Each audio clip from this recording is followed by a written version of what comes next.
Hello viewers দীৰ্ঘদিন পিছত আপোনালোকৰ মাজলৈ আজি উভতি আহিলোঁ আৰু এটা ভাল ভিডিঅ' লৈ।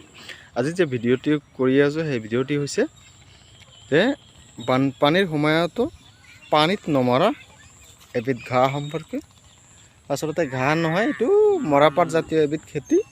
ইয়াৰ উদ্দেশ্য কেইটামান হ'ব পাৰে, কিন্তু ইয়াক মানে ছাগলীৰ ঘাঁহ হিচাপে ইয়াকে খুৱাব পাৰি। যিকি নহওক, আপোনালোকে মোৰ সন্মুখত দেখিছে এই গছবিলাক যদি 4-5 ফুট 6 ফুট 7 ফুট গছও হয়, মানে 4 ফুট 5 ফুট 6 ফুট যদি পানী হয়, তথাপি এই গছবিলাক নমৰে। আৰু তেতিয়া কি কৰা হয়, যেতিয়া মেইনলি ছাগলী পালনৰ ক্ষেত্ৰত যেতিয়া সংকটকাল আহে, বানপানী বা বেছি বৰষুণ, তেতিয়া এই ঘাঁহবোৰক মানে ছাগলীক খুৱাব পাৰি। আপোনালোকে দেখিছে ইয়াত মৰাপাট আছে, পিছফালে এইটো হ'ল মৰাপাট, এইটো হ'ল মৰাপাট আৰু এইটো হৈছে ধুমচা গছ। এই ধুমচা গছক দেখি ছাগলীক খুৱাব পাৰি। যিকি নহওক, তাৰ আগতে এটা ৰিকুৱেষ্ট কৰিছোঁ, যিসকলে মোৰ চেনেলত নতুন আহিছে, যিসকলে এতিয়াও মোৰ চেনেলটো এতিয়াও ছাবস্ক্ৰাইব কৰা নাই, কাইণ্ডলি ছাবস্ক্ৰাইব কৰিব, বিশেষকৈ ফাৰ্মিং সম্পৰ্কত ভাল ভাল ভিডিঅ' পাবলৈ। ঠিক আছে বন্ধু, ছাগলীকটো খুৱাব পাৰে, এইটো কথা হেৰিকে হ'ল।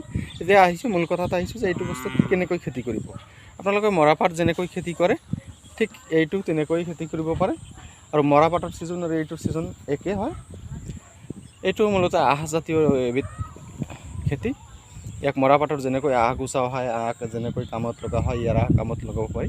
আৰু মৰাপাটৰ খৰিতকৈ এইটো অলপ টান হয়, বেছি মোটা হয়, শকত হয়।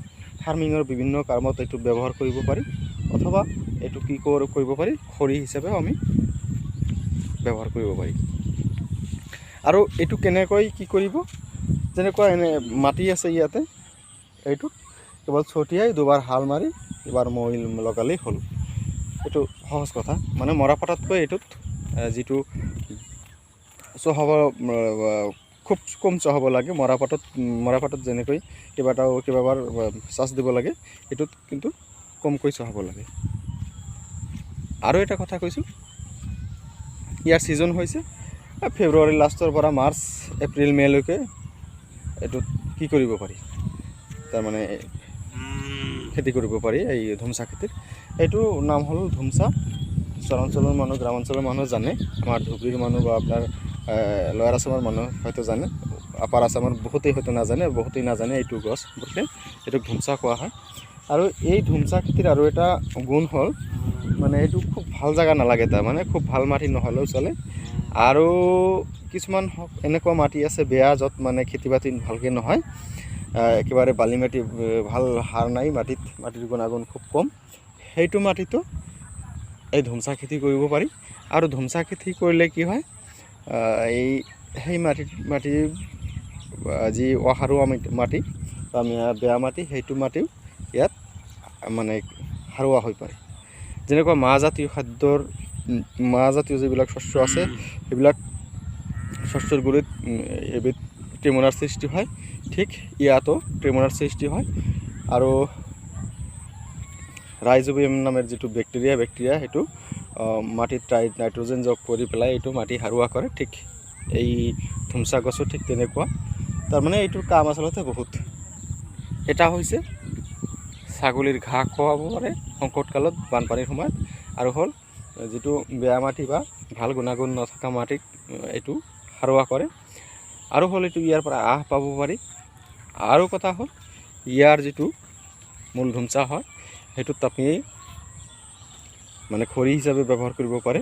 ফাৰ্মিঙৰ বিভিন্ন কামত, হাঁহ কুকুৰাৰ ক্ষেত্ৰত, মানে আজিকালি বাঁহ এটাও মানে একেবাৰে কম দাম নহয়, বাঁহৰো দাম আছে। ঠিক বেৰ দিয়া বা বিভিন্ন ক্ষেত্ৰত এই ধুমচা খেতি মানে ধুমচা থাকিলে সহজ হয়। ঠিক আছে বন্ধুসকল, আপোনালোকে দেখিবলৈ পালে এইটো 10 ফুট 15 ফুট এনেকুৱাও হয়। নৰ্মালি ধৰক 15-16 ফুট এইটো হৈয়ে থাকে, তাৰমানে ইমানখিনি হ'বই, তাৰমানে যদি ভাল পৰ্যায় লৈ যায় আৰু। ঠিক আছে, ধন্যবাদ। আজিলৈ এইখিনি ৰাখিলোঁ। আশা কৰোঁ পৰৱৰ্তী সময়ত আৰু আপোনালোকৰ মাজলৈ ভাল ভিডিঅ' পাব।